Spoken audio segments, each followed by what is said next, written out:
오늘은 지난주에 이어서 우리 휴거부터 천년왕국까지 제2편을 하겠습니다. 이것을 하기 전에 우리가 잠깐 지난주에 했던 것을 요약해서 돌아보겠습니다. 지난주에 했던 내용들을 보시면은 올바른 천년왕국설은 무엇인가 할 때 우리가 그 전천년설, 후천년설, 무천년설이 있다고 그랬는데 무엇이 올바른 천년왕국설이라고 그랬죠? 전천년설이 되겠습니다. 네. 그러면 전천년설이라는 것이 무엇이냐? 그러면은 예수님께서 재림하시고 난 다음에 천년왕국이 오고 그리고 최후 심판이 온다 하는 것이 이제 전천년설이 되겠습니다. 네, 이것이 성경에 명확하게 나와 있는 그런 순서이겠습니다. 그러나 전천년설 내에 세 가지 휴거 시기가 있다고 했죠. 이 세 가지 휴거 시기는 첫 번째는 전환란설이 되겠습니다. 두 번째는 전환란설은 교회가 7년 환란 기간 전에 교회가 휴거된다. 그래서 적그리스도도 만나지도 않고 적그리스도와 관련된 그 어떤 환란도 당하기도 전에 교회는 휴거한다 하는 것이 이것이 전천년설입니다. 그래서 전환란설입니다. 그래서 전환란설을 주장하는 사람들은 그들은 아무런 고난을 적그리스도로 인하여서 당하는 그 대환란을 당하지 아니하고 그 전에 들림받는다 하는 말이죠. 두 번째는 중간환란설을 우리가 공부했었습니다. 중간환란설은 7년 동안의 환란기 중에서 첫 번째 3년 반은 진짜 환란은 아니고 거짓 평화의 시기이죠. 네, 그래서 적그리스도가 7년 이렇게 언약을 맺고 난 다음에 그 중간에 그 반에 이르러서 그 언약을 회파하죠. 그러면서 이제 대환란이 시작되는 이 마지막 3년 반 대환란의 시기가 되기 전에 교회는 휴거한다. 마찬가지로 네, 적그리스도가 등장해서 대환란을 당하기 전에 이미 휴거한다 이 말입니다. 마지막으로는 후환란설이 있는데 후환란설은 3년 반 거짓 평화와 대환란 기간을 다 교회는 통과하고 많은 환란을 받은 다음에 교회가 정결케 되고 난 다음에 공중 재림하시는 예수님을 만나러 교회는 휴거하고 그리고 후에 하나님의 진노가 땅에 떨어져서 일곱 대접이 땅에 떨어져서 지상 재림하시는 예수님께서 이 적그리스도를 멸망시키시고 그리고 난 다음에 천년왕국이 이른다. 이때 대환란을 지나고 난 다음에 교회는 정결함을 입고 그리고 공중에 재림하시는 예수님을 만나기 위해서 공중으로 휴거된다 하는 것이 후환란설이 되겠습니다. 네, 그러면 우리는 어떤 것을 믿습니까? 후환란설을 믿습니다. 이 후환란설에 대해서 간단하게 또다시 복습하고 지나가면은 큰 환란이 있겠는데 창세로부터 이런 환란이 없었는데 후에도 없을 이 환란 그렇지만은 이 환란이 너무나 심해서 하나님께서 이 날을 축소시키시지 않으시면은 모든 육체가 구원을 얻지 못할 거지만은 택하신 자들을 위해서 이 날을 단축시켜 주시겠다 하시는 말씀이기 때문에 택하신 자들이 있어요 없어요? 있다 하는 말이죠. 네. 가장 분명한 구절로서는 마태복음 24장 29절에 그날 환란 후에 그리고 난 다음에 나팔 소리와 함께 천사들이 보내지고 택하신 자들을 하늘님께서 저 끝까지 사방에서 모으겠다고 그랬습니다. 언제? 그날 환란 후에. 그렇기 때문에 우리는 이 후환란설이 성경에 나오는 정확한 우리 환란설 되겠습니다. 근데 이렇게 분명한데 왜 전환란설을 믿는 사람들이 많을까? 그것은 계시록 3장 10절을 오해한 까닭이라고 그랬죠. 계시록 3장 10절은 내가 또한 너를 지켜 시험의 때를 면하게 하리니 이는 장차 온 세상에 임하여 땅에 거하는 자들을 시험할 때라. 그래서 시험의 때를 면하게 해주니까 이 시험의 때에서 벗어난다 하는 말이죠, 지금. 네. 그래서 그렇게 해석함으로 말미암아서 우리는 그때에 있지 않는다 하는 말이죠. 그러나 이 테레오 에크라는 이 말이 정말 그때에서 벗어나게 해주는 것인가? 그렇지 않죠. 어떤 시간이나 상황에서 발생될 어려움에서부터 보호해 주신다는 말씀이죠. 그러면 이 말씀이 아니고 이 말씀, 시간이나 상황에서 발생되는 그 어려운 그 상황 속에서 우리를 지켜주시고 보호해 주신다는 그 말씀은 어디에 성경이 있는가 하는 말이죠. 그러면 이 똑같은 얘기가 어디 있느냐? 요한복음 17장 15절에 가서 보시면은 내가 비옵는 것은 그들을 세상에서 데려가시기를 위함이 아니요 오직 악에 빠지지 않기를 보존하시기를 원합니다. 할 때 똑같은 이 테레소라는 말을 쓰고요. 그리고 에크라는 전치사가 들어오지요. 그래서 테레오 에크라는 말이 여기서도 지금 나오죠. 여기서는 이제 그 가정법 미래로 나오는데 악에서 아예 빼내준다는 말이 아니죠. 악에 빠지지 않게 보존하시기를 원한다 하는 말. 이것은 악에서 아예 빼준다는 말이 아니라 악에게 빠지지 않게 지켜준다는 말이죠. 그래서 이 세상에서 데려가시기를 기도하는 것이 아니고 악이 있지만은 악에 빠지지 않도록 지켜달라는 기도를 예수님께서 내가 비옵는 것은 그들을 세상에서 데려가시기를 위함이 아니요 다만 악에 빠지지 않게 보존하시기를 위함입니다. 할 때 똑같은 말을 쓰죠. 그래서 다시 말해서 우리가 이 시험의 때에서 너를 지켜준다는 이 말은 뭐냐? 그 시험의 때를 벗어나는 것이 아니고 이 시험의 때 안에서 우리를 시험에서 지켜주신다는 말이죠. 네. 환난은 성도가 세상에서 당연히 받는 것이고 제가 지난주에 말씀드렸듯이 환난은 성도의 특권이다. 그래서요. 네.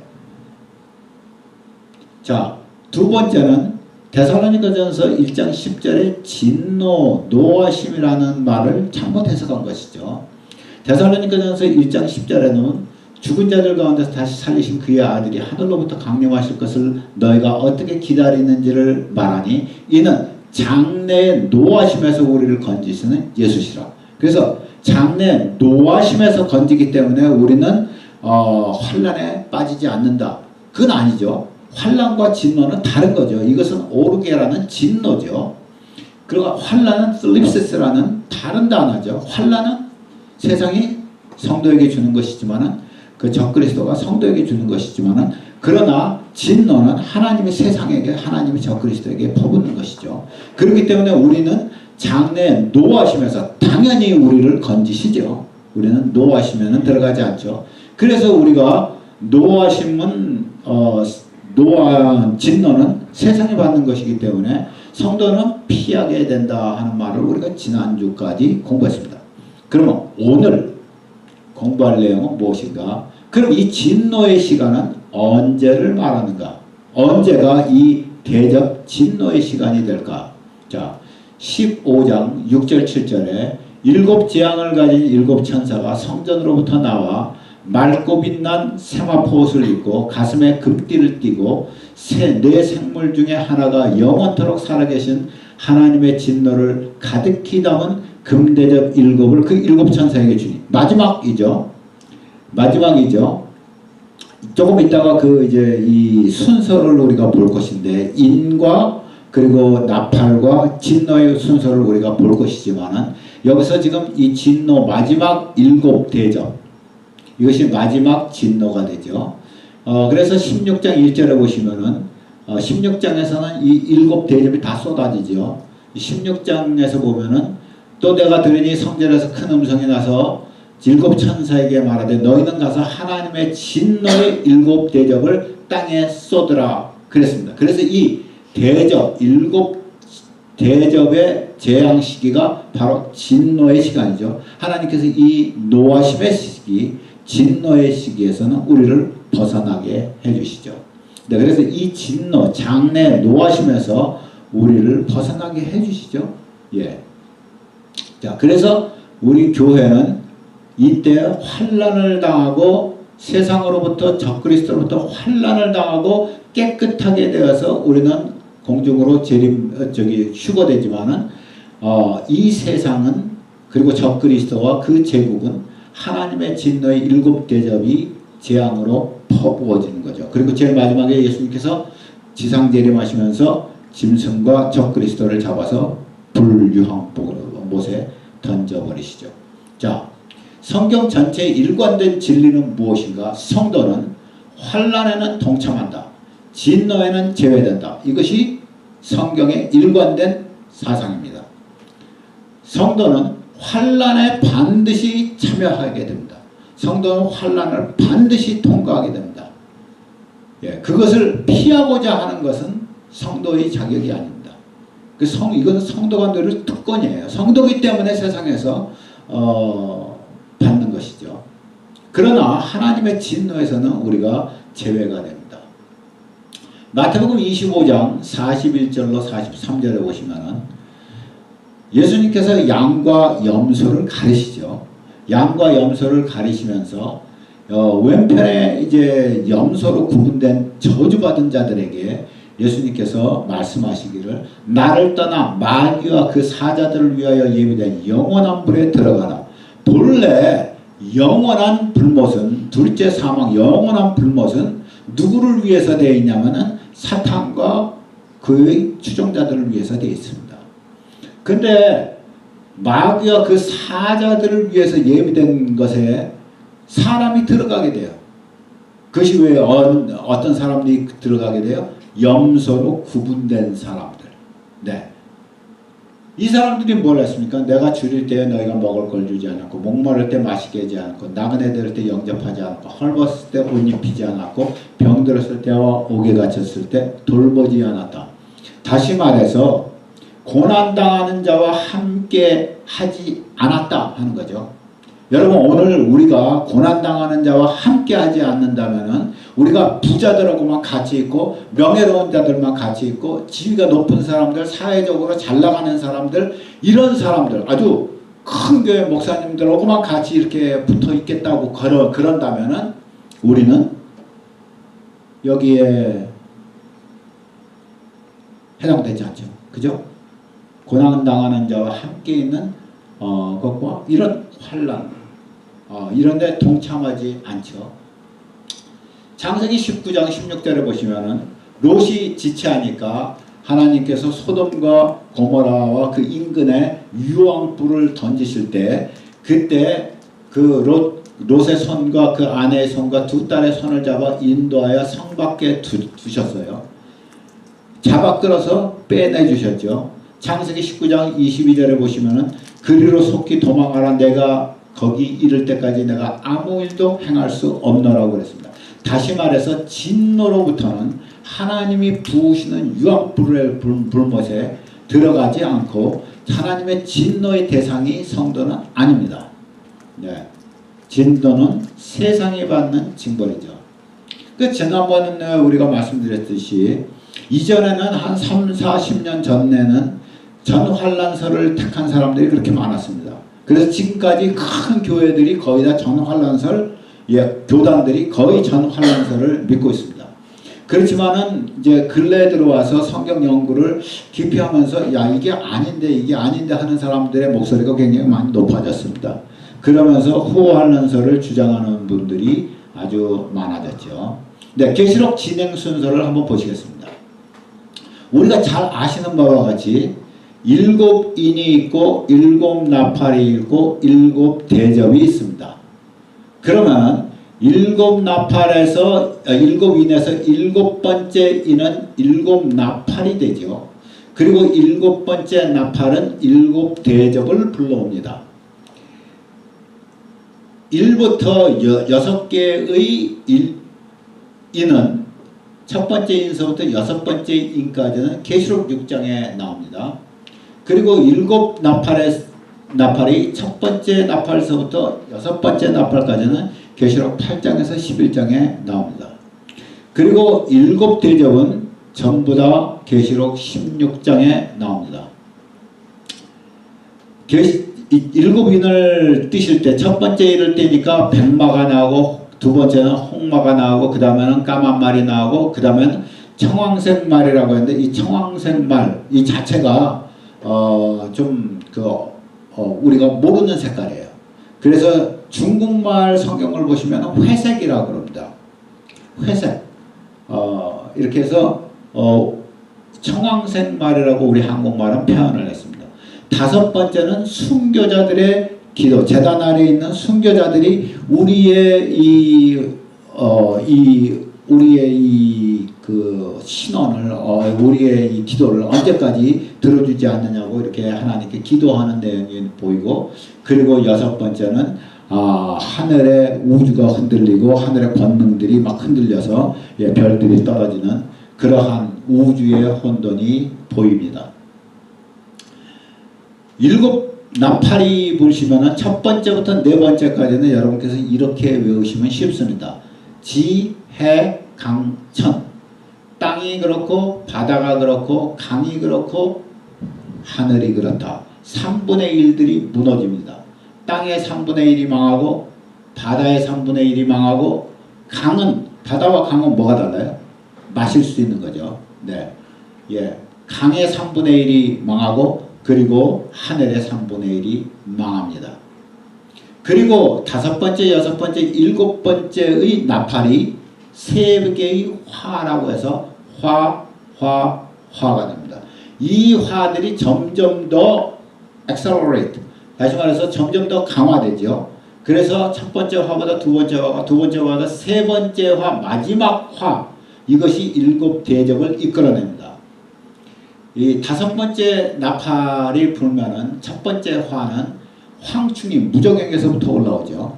황충이 무저갱에서부터 올라와서 5달 동안 사람을 쪼아서 하나님의 인을 이마에 맞지 않은 사람들을 쪼여서, 그래서 죽지도 살지도 못하게 그렇게 황충이 쏘죠. 그 다음에 여섯 번째 나팔, 두 번째 화는 사람 3분의 1이 망합니다.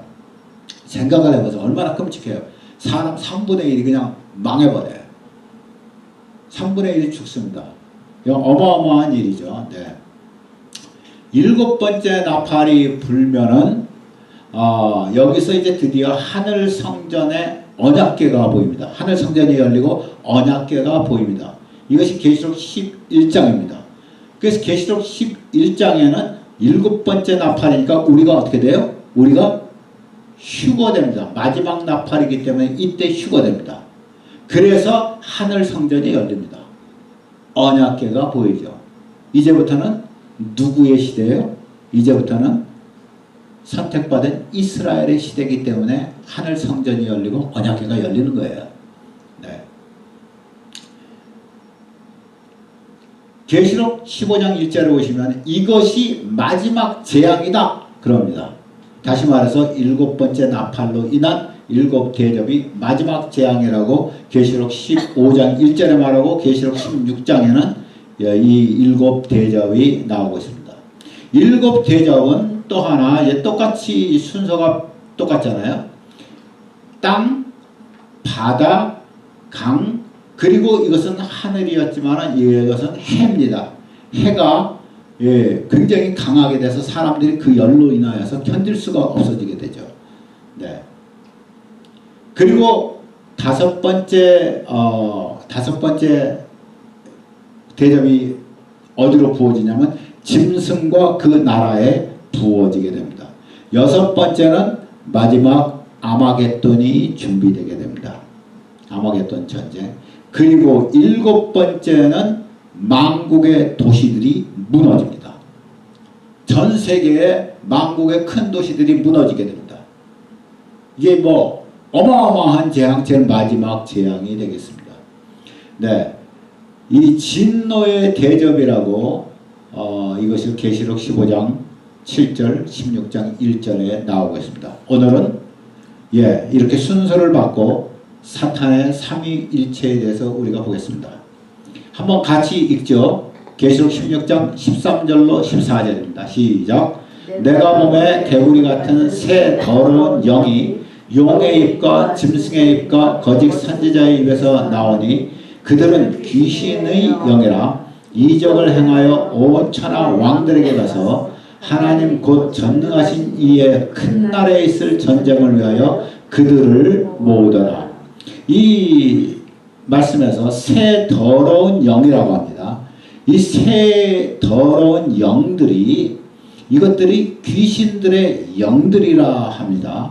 이게 헬라어로는 분명하게 복수를 쓰고 있습니다. 분마타라고 해서 복수를 쓰고 있습니다.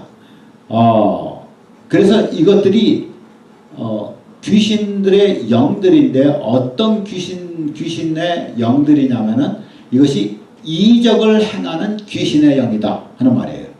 그래서 이 귀신의 영이라 이적을 행하여가 아니고 이적을 행하는 귀신들의 영들이라 이 말이에요. 이 용과 짐승과 거짓 선지자가 이 사탄의 삼위일체입니다. 이거는 하나님을 모방하죠. 하나님 아버지가 있고 성부가 있고 아들 그리스도 성자가 있고 보혜사 성령이 계시는데 성부 성자 성령이 있듯이 용도 사탄도 자기가 하나님 아버지처럼 자기가 모든 권세를 누구에게 주느냐? 하나님 아버지께서 모든 권세를 아들 그리스도께 주신 것처럼 그 모든 권세를 다 짐승 적그리스도에게 준다. 그래서 얘가 짐승이 멸망의 아들이죠. 그죠? 멸망의 자식이죠, 이게. 네. 그래서 이 모든 권세를 주고 이 짐승은 누구에게 이적과 권능을 행할 수 있는 능력을 누구에게 주느냐 하면은 미혹의 영, 거짓 선지자에게 줍니다. 예수님께로부터 나온 아버지께로부터 받아서 예수님께로부터 보내심을 받은 성령께서 모든 이적과 권능을 다 행하시는 것처럼 마찬가지로 짐승에게서부터 그 권위를 양도받아서 거짓 선지자 이 미혹의 영이 이적과 권능을 행하여서 결국은 이 마지막 때 어떻게 하느냐? 마지막 때 모든 종교를 미혹합니다. 네. 그래서 이 거짓 선지자로 인하여서 이 적그리스도의 세계가 강성해지죠. 네. 그럼 적그리스도는 어떤 존재인가? 자, 데살로니가 후서 2장 3절을 보시면은 누가 어떻게 하여도 너희가 미혹되지 말라. 먼저 배교하는 일이 있고 여기서도 나오죠. 먼저 배교하는 일이 있습니다. 배교라는 것이 뭐죠? 도에서 떠난다는 거예요. 먼저 떨어져 나가는 falling away from the faith. 먼저 배교하는 일이 있고 난 다음에 그러면 불법의 사람, 그 멸망의 아들이 나타나기 전에는 그날이 이르지 않는다는 말이에요.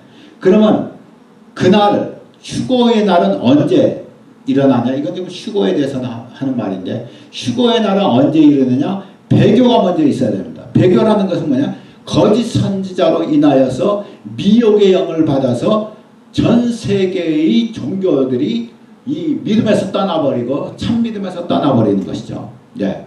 그리고 난 다음에 나중에 불법의 사람 멸망의 아들이 자기의 때 등장하죠. 그때까지는 다시 말해서 불법의 사람이 등장해서 자기를 가리켜 하나님이라고 부를 때까지는 이 휴거라는 것이 일어나지를 않는다 하는 말이죠. 여기서 지금 말하는 것은 불법의 사람이라고 그랬어요. 불법의 사람은 법을 버린 사람이에요. 법을 버린 사람인데 이 아노미아스라는 말은 법들을 버린 거, 법들이 없는 존재예요. 이게 사람이에요. 다시 말해서 어떤 법이냐? 세상 법을 말하는 게 아니죠. 하나님의 법을 떠난 자예요. 성경에서 아무리 말하는 모든 법을 다 떠나버리는 거예요. 네.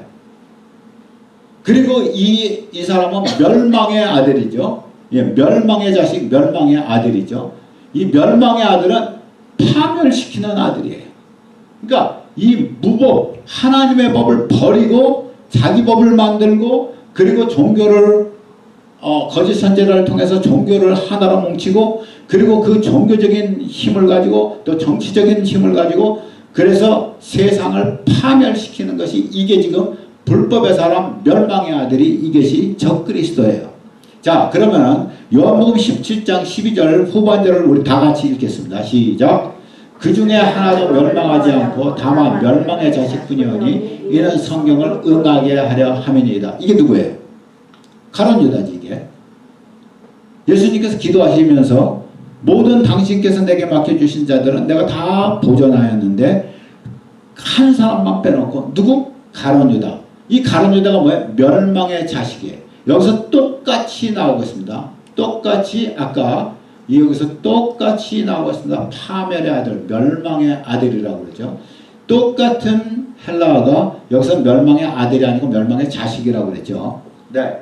다시 말해서 지금 적그리스도와 가룟 유다는 똑같은 이름을 갖고 있습니다. 이것이 뭘 가르쳐요? 여러분, 그럼 파멸의 아들이라는 거죠. 파멸의 아들인데 가룟 유다와 적그리스도가 똑같은 이름을 가지고 있다. 그럼 무엇을 뜻해요? 적그리스도는 뭘 하는 존재예요? 가룟 유다가 뭘 했어요?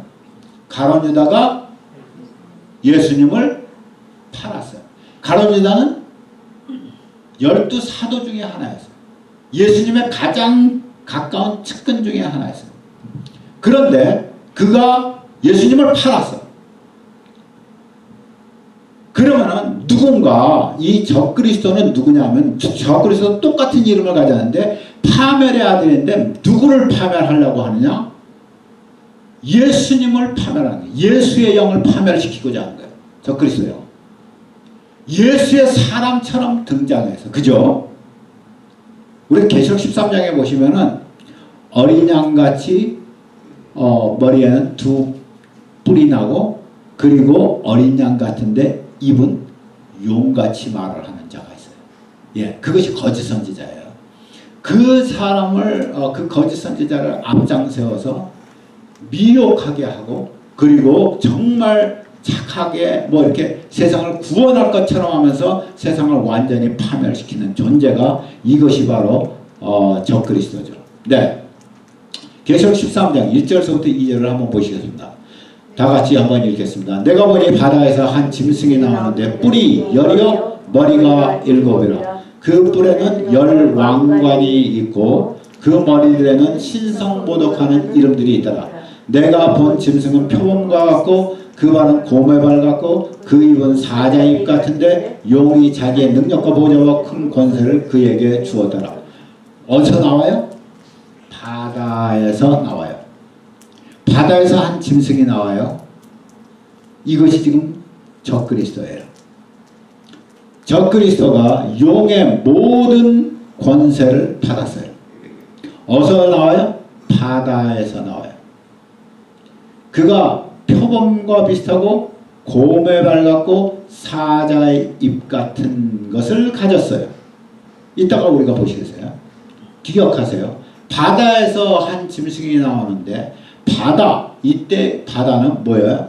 이것은 우리 이스라엘 간 사람들 본 이것이 지중해예요. 이것을 바다라고 불렀어요. 네, 이 지중해. 바다에서 적그리스도가 나온다. 다시 말해서 이 지중해 연안의 어느 곳에서 적그리스도가 출몰한다 이거죠. 네, 이 지중해 연안을 보시면은 무엇이 들어가 있어요? 지중해 연안은 이쪽은 이스라엘을 포함하여서 터키, 이 애국, 이집트 해가지고 이스라엘 해가지고 이 중동이 포함되어 있고 여기는 유럽이 포함되어 있죠. 이쪽은 북아프리카가 포함되어 있습니다. 이것이 큰 바다. 여기에서 누군가 이제 마지막에 적그리스도가 출몰할 가능성이 많습니다. 예, 그래서 우리가 주의하게 보는 것이 유럽 공동체를 우리가 좀 주의하게 보고 있죠. 꼭 그렇다는 것은 아니지만 가능성을 우리가 두고 보고 있습니다. 자, 다니엘서 7장을 가셔보시면 하늘의 네 바람이 큰 바다로 몰려불었습니다. 이것을 지금 큰 바다라고 부릅니다. 지중해를. 큰 바다로 몰려불었더니 큰 짐승 넷이 바다에서 나왔는데, 다시 말해서 짐승이 바다에서 나오면은 그것은 제국을 의미합니다. 제국을 의미해요. 네, 그래서 아까 내가 보니 바다에서 한 짐승이 나왔는데 뿔이 열이요 머리가 일곱이라. 이것은 지금 적그리스도가 머리가 되어 있는 제국을 의미합니다. 네. 자, 큰 짐승이 바다에서 나왔는데 모양이 어때요? 첫 번째는 사자와 같고, 두 번째는 지금 두 번째는 나중에 하는구나. 자, 첫 번째는 사자와 같아요. 자, 사자와 같은 바벨론의 이야기를 하고 있습니다. 두 번째, 잠깐만. 바벨론 제국이 지중해죠. 지중해를 중심으로 해서 이 바벨론 제국이 이와 같이 덮쳤죠. 네, 그때 이것이 바벨론 제국입니다. 둘째는 곰 같다고 그러죠. 잠깐만.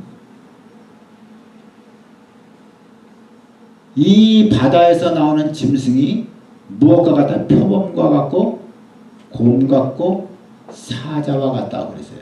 오케이. 계속해서 보겠습니다. 둘째는 곰 같다고 그랬어요. 첫 번째는 뭐라고요? 사자 같다고 그랬죠. 두 번째는 곰과 같은데 그것이 몸 한쪽을 들었다. 그 잎 사이에는 새 갈비뼈가 물렸는데 그것에게 말한 자가 있어 이르기를 일어나서 많은 고기를 먹으라 그랬다. 그래서 메데파사입니다. 이 메데파사인데 메데파사가 메디아하고 페르시아가 합쳐가지고 나라를 제국을 세웠었죠. 그래서 바벨론을 이겼죠. 그 다음에는 이 메디아는 페르시아에게 흡수됩니다. 페르시아가 워낙에 강력해서. 그래서 몸 한쪽이 들린 겁니다. 한쪽이 훨씬 더 강성합니다. 네. 어쨌든 둘째는 곰과 같다고 그랬습니다. 어디서 나와요? 큰 바다에서, 지중해에서 나오는 것입니다. 그러면 페르시아 제국은 어떻게 되어 있는가? 페르시아 제국은 아까 바벨론 제국보다 훨씬 더 큽니다.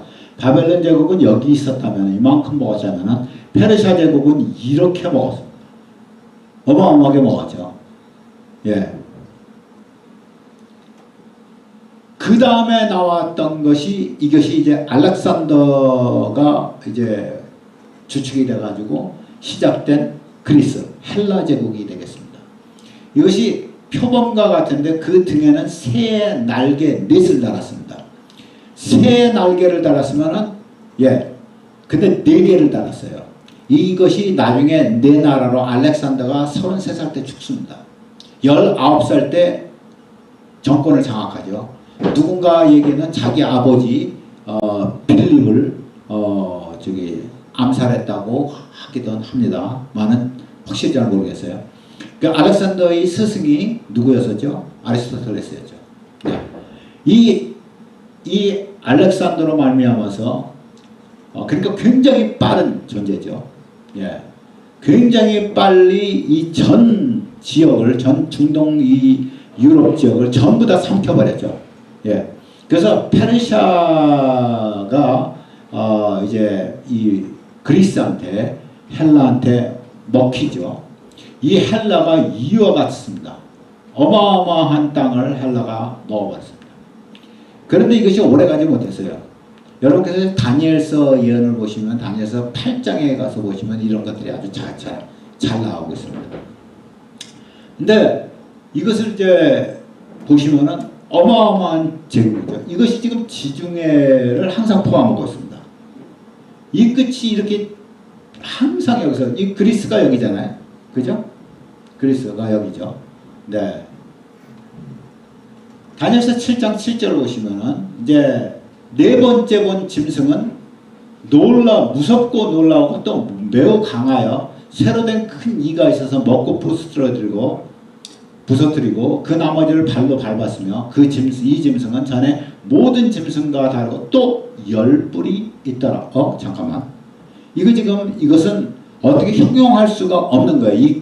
이 바다에서 나온 한 짐승을 어떻게 형용할 수가 없는 거예요. 너무 무섭게 생긴 거예요. 그래서 사람들이 그림을 그렸는데 내가 그림이 싫어가지고 내가 이렇게 이렇게 물음표를 만들었습니다. 이것이 10뿔이 있어요. 우리 아까 계시록 13장에 적그리스도의 제국이 10뿔이 있습니다.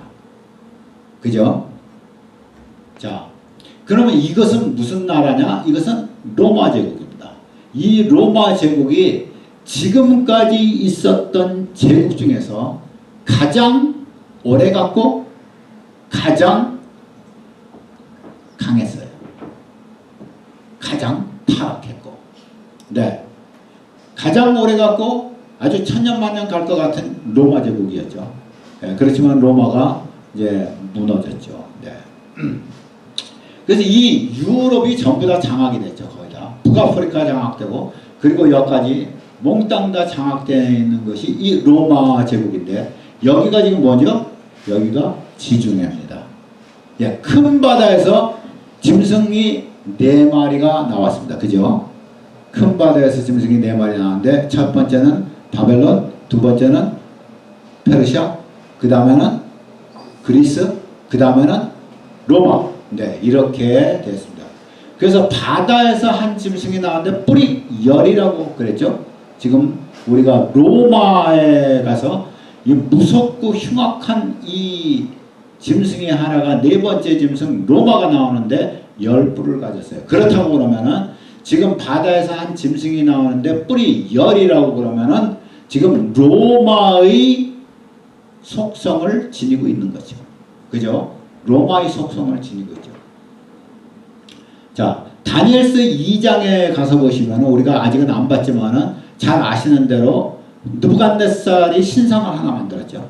예, 그래서 위에는 금으로 만들고, 이 중간에는 가슴 있는 데는 은으로 만들고, 여기는 동으로 만들고, 여기는 다리는 철로 만들고, 그리고 발, 이 부분은 철과 진흙으로 섞이지 않는 것을 만들었어요. 그리고 난 다음에 하나의 돌이 하늘에서부터 내려와서 발을 쳐가지고 이 신상을 무너뜨리죠. 네, 이것이 이제 이 돌이, 이 신상은 다 먼지가 돼가지고 이 가루가 돼서 다 바람에 불려서 날아가 버리고, 그리고 이 돌은 커다랗게 돼서 태산을 이루죠. 이것이 이제 그리스도의 왕국을 얘기하죠.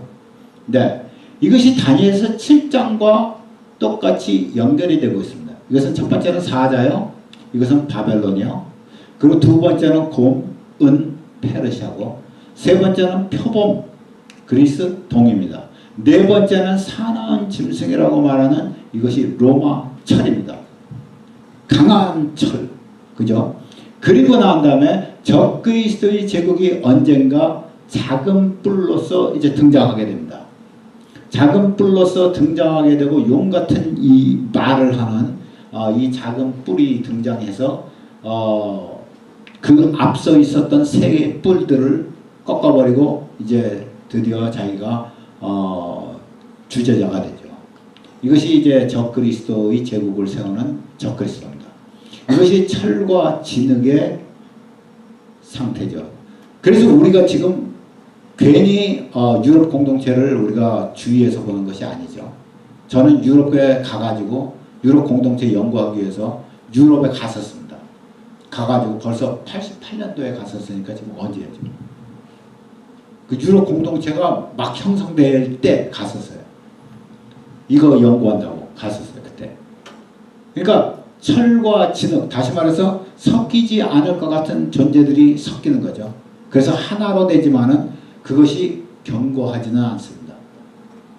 그러나 이 신상 전체를 무너뜨리는 것은, 다시 말해서 인류 역사에서 일어났던 모든 이 제국적인 모든 세력을 꺾어버리고 인류의 종말이 되고 하나님의 나라 그리스도의 왕국이 오게 하는 것은 그리스도께서 재림하심으로, 돌처럼 상도르신 예수 그리스도께서 오심으로 해서 이 제국이 무너집니다. 네, 마지막 나타날 적그리스도의 제국 10발가락의 시대. 자, 아까 한 거 다시 오겠습니다. 내가 보니 바다에서 한 짐승이 나왔는데 뿔이 열이요 머리가 7이라. 이것이 지금 아까 큰 바다에서 네 짐승이 나왔죠. 사자와 같고 곰 같고 표범과 같고 또 하나는 형용할 수 없는 사나운 짐승과 같은 거죠. 네. 이 모든 것을 함께 다시 말해서 인류 역사에 나타났던 바벨론, 페르시아, 그리고 그리스, 그리고 로마, 이 모든 나라들의 공통점이 뭐예요? 모든 나라의 공통점. 이 네 나라의 공통점이 뭐예요? 지중해에서 일어났죠. 또 하나 공통점이 뭐예요? 더 중요한 공통점이 하나 있는데, 예? 제국이고, 이 나라의 공통점이 뭐냐면 이스라엘을 속국으로 밟은 거예요. 하나님의 나라, 하나님의 백성을 짓밟은 나라들이에요. 이거 제국들이. 하나님의 백성을 짓밟은 제국들이죠. 이전에 두 개가 있었죠. 뭐였었죠? 애굽과 아수르였죠. 네, 애굽과 아수르. 그렇지만은 왜 지중해에서 지금 큰 바다에서 네 짐승이 나오는가? 왜 바벨론부터 시작하는지 아세요? 혹시? 어서 예, 이거는 못 들어보셨을 거예요. 예. 왜 바벨론에서부터 저기 짐승이 나오느냐? 바벨론, 페르시아, 그리스, 로마. 왜 이렇게 나오느냐? 왜 이렇게 나오냐면 바벨론에서부터 뭐가 없어져요? 이스라엘의 주권이 없어져요. 바벨론에서부터 없어져요. 바벨론에서 포로되면서부터 끝나는 거예요. 애굽에서, 그리고 애굽과 있을 때, 그리고 아수르에게 있을 때는 아직도 이스라엘이 아직도 다 망하지 않고 끝까지 견디고 있었어요. 그런데 어디서 주권이 상실돼 버려요? 주권 상실은 바벨론에서부터 상실돼요. BC 586년에서 언제까지? 1948년 5월 14일까지 몇 년 동안? 2534년 동안. 그렇게 긴 세월 동안 주권 상실을 한 거예요. 그래놓고 나라가 다시 등장했어요. 이게 말이 돼요? 2534년 동안 주권 상실한 나라가 다시 나라를 회복한다. 이게 말이 되냔 말이에요. 이게. 왜 이 바벨론에서부터 시작하냐면 주권 상실 때문에 그런 거예요.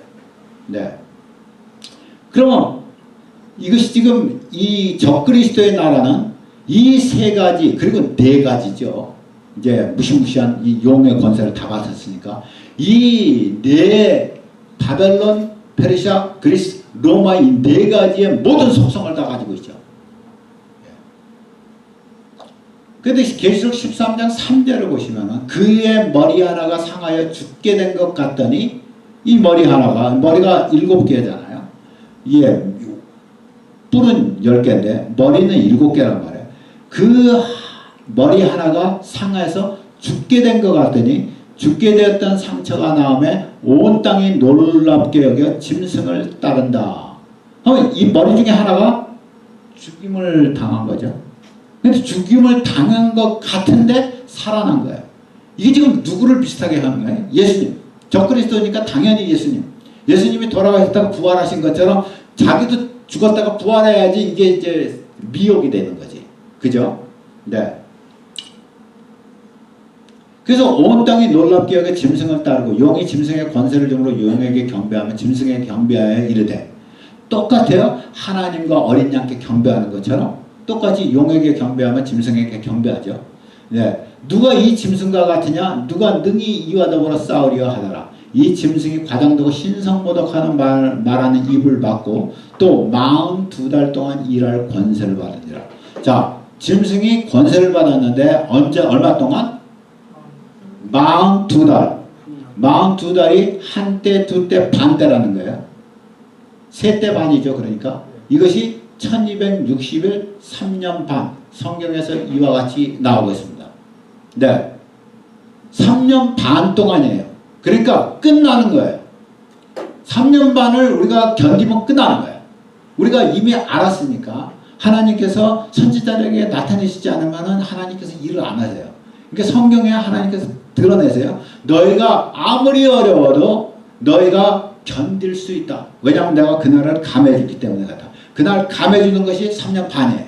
이 3년 반 감해주는 시간 동안 하나님은 우리를 날마다 보호해 주세요.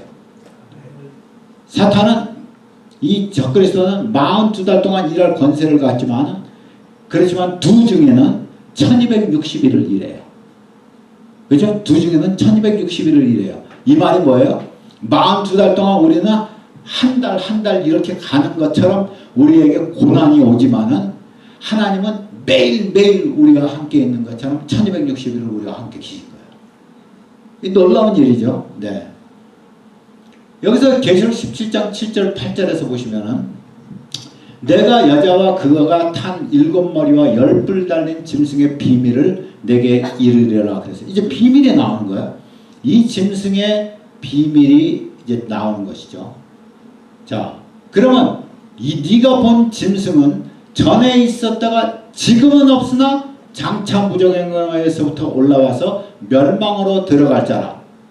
그러면 네가 본 짐승은 전에 있었는데 지금은 없다. 다시 말해서 요한 당시는 있었다 없었다? 없었다.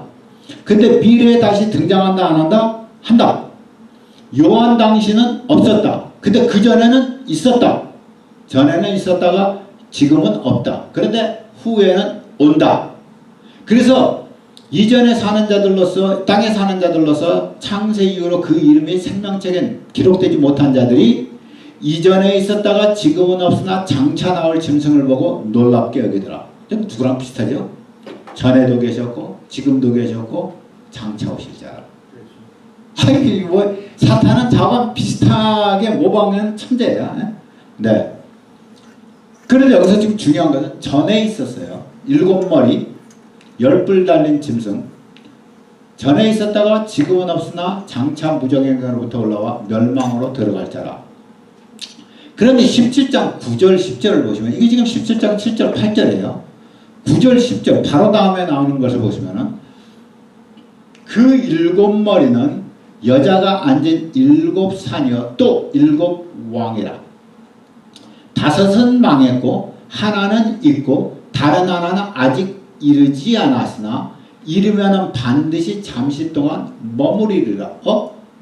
5은 망했고 하나는 있고 다른 하나는 아직 이르지 아니하였다. 잠깐만요. 5은 존재했으나 망했다. 6째는 요한의 때에 있었다. 7째는 미래에 온다. 그죠? 그렇죠? 그래 안 그래요?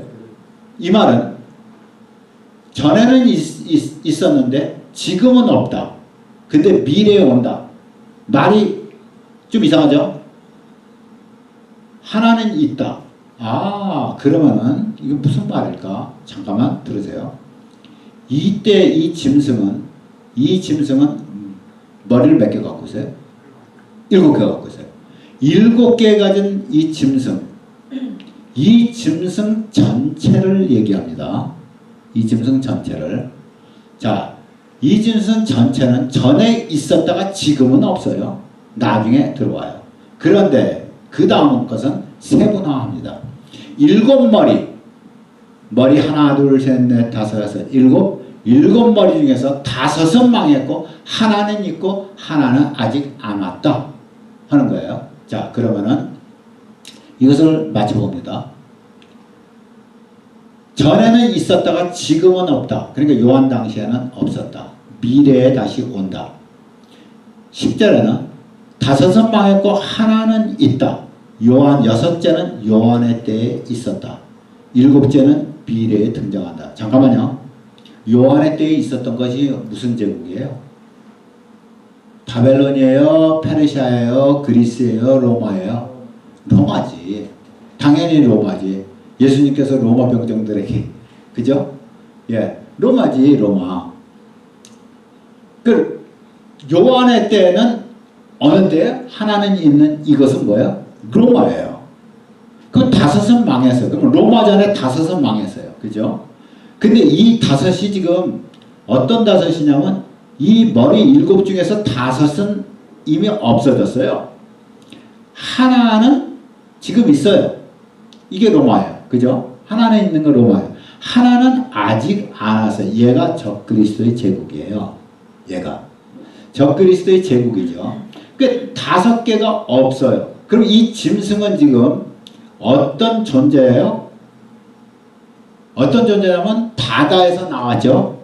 바다에서 나왔는데 바다에서 나온 것이 다니엘서 7장에 가서 보면은 어느 나라라고요? 아까도 내가 계속해서 말했지만 바벨론, 페르시아, 그리스, 로마예요. 이 네 나라가 나왔어요. 이 네 나라는 다 무슨 나라라고요? 이스라엘을 망하게 한 나라들이죠. 이스라엘을 짓밟은 나라들이에요. 다시 말해서 지금 적그리스도의 제국은 그 지극한 DNA가 뭐냐면은 그 DNA가 뭐냐면 이스라엘을 박해하는 거예요. 하나님의 성도들을 박해하는 거예요. 이것이 이 짐승의 나라의 이것이 그 성품이죠. 네. DNA예요. 그러면은 여섯째가 요한의 때에 있었다. 요한 당시에는 없었다. 이 짐승이 요한 당시에는 없었다. 그런데 여섯째 머리가 요한의 때에 있었다. 요한의 때에 있었다면 로마 제국이죠. 로마 제국이죠. 그럼 로마 제국은 정치적이었고 지역적이었어요. 아무리 그가 커도 전 세계를 다 커버하지는 못했어요. 지역적이었어요.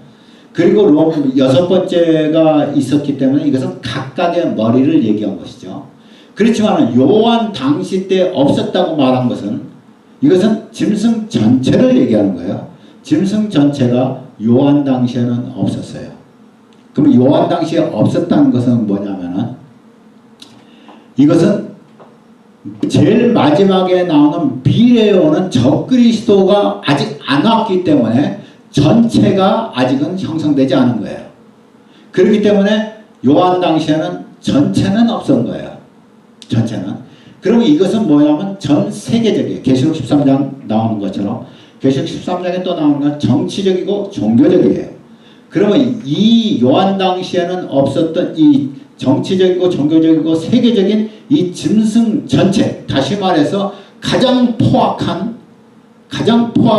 하나님의 교회를 그리고 이스라엘을 공격하는 반유대적이고 반기독교적인 세력이 등장할 것을 얘기하는 거예요. 이것이 그러면 무엇이냐? 이것은 로마 제국을 갖고 있으니까 새로운 로마 제국이에요. 아까 10뿔을 갖고 있었죠? 똑같이 10뿔이 등장하죠. 예, 이것이 지금 뭐예요? 로마의 DNA를 갖고 오는 거예요. 로마의 DNA를 갖고 오기 때문에 그래서 여러분 로마 유럽 공동체를 자세히 좀 공부하셔야 돼요. 특별히 교황청을 자세히 보실 이유가 있어요. 네. 자, 성경에서 나타난 제국들을 보시면은 이집트와 아수르는 이 환상 속에서 나오지가 않습니다. 바벨론, 페르시아, 그리스, 로마가 나오는데 바벨론에서부터 이스라엘은 주권을 상실합니다. 그것이 BC 586년입니다. 이때서부터 계속해서 주권이 상실돼서 갑니다. 요 네 나라가 요한의 시대 때 본 거예요. 요한이. 그죠? 다니엘은 이전에 본 것이고 다니엘은 바벨론과 페르시아 때 본 거고. 그죠? 네, 그래서 이집트와 아수르는 이전에 있었지만은 요한의 때에는 이 5개의 제국이 다 없어져 버렸어요. 그죠? 이 이스라엘을 핍박했던 5개의 제국들. 여러분 성경에서 제국으로 나오는 것은 몽땅 다 이스라엘을 핍박합니다. 그죠? 몽땅 다 이스라엘을 핍박해요. 그러니까 성경을 보시면은 이스라엘에 반하는 것, 하나님에게 반하는 것과 하나님에게 하나님 쪽에 붙은 것과 분명하게 나눠지는 거예요. 네. 그러면은 성경에서 나타난 이 제국들이 5개가 없어졌죠. 요한의 때. 그리고 요한 시대 때 로마가 있었습니다. 그리고 1948년 5월 14일에 이스라엘이 주권을 회복합니다. 회복했죠.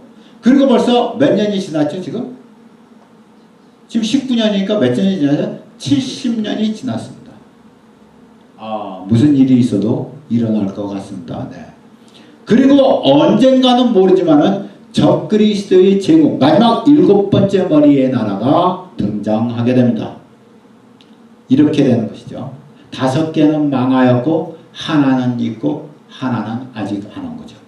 이게 어디서부터 이게 멸망에서부터 올라올 자예요. 이것이 예, 적그리스도의 나라죠.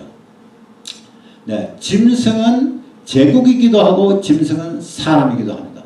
이것이 적그리스도의 제국, 적그리스도를 말하고 있습니다. 짐승이 네, 즉 적그리스도의 제국은 적그리스도는 무엇이냐? 그 제국은 무엇이냐? 인류 역사의 마지막 제국입니다. 인류 역사의 마지막 제국으로서 이제 그때는 지금까지 몰아붙였던 지금까지 5개, 6개의 그 모든 머리가 몰아붙였던 그 힘보다 더 강성한 한테 모은 7머리를 가진 이 한테 모은 이 짐승의 공격이 시작될 것입니다. 어마어마한 환란이 올 것입니다. 이것이 대환란입니다. 이것을 주님께서 우리에게 경고하시는 거예요. 이것을 준비하라고 경고하십니다. 거짓 선지자가 이제 나오는데, 네, 이 거짓 선지자서부터는 시간이 됐으니까 다음 주에 이제 계속 하겠습니다. 원하시면 1시간을 더 하든지. 네, 다음 주에 하겠습니다. 네. 우리 다 같이 기도하겠습니다. 사랑의 하나님, 이 마지막 때에 우리에게 이와 같이 힘든 때가 앞으로 도래합니다. 아버지, 우리가 믿음을, 신앙을 순수하게 잘 지킬 수 있게 주님 축복하여 주옵소서. 아버지, 우리가 흔들리지 않게 하시고 준비하게 하시고 깨어있게 하시고 주님 준비하여서 주께서 다시 오시는 징조가 우리에게 알게 되게 하시고, 그리고 그렇게 되면 우리가 준비하게 하시고 하나님께 와서 기도하는 교회 되게 하시고, 그리고 말씀을 나누는 복음을 전하는 교회가 되게 축복하여 주옵소서. 우리 교회 성도들 한 사람 한 사람 다 붙잡아 주시고 한 사람도 낙오되지 않게 주님 축복하여 주옵소서. 하나님 나라에 다 들어가게 하시고, 특별히 적그리스도가 올 때 우리가 살아있다면 주님 한 사람도 거기에 굴복되지 아니하도록 하나님 신앙을 붙잡아 주시옵소서. 예수님 이름으로 기도합니다. 아멘. 할렐루야.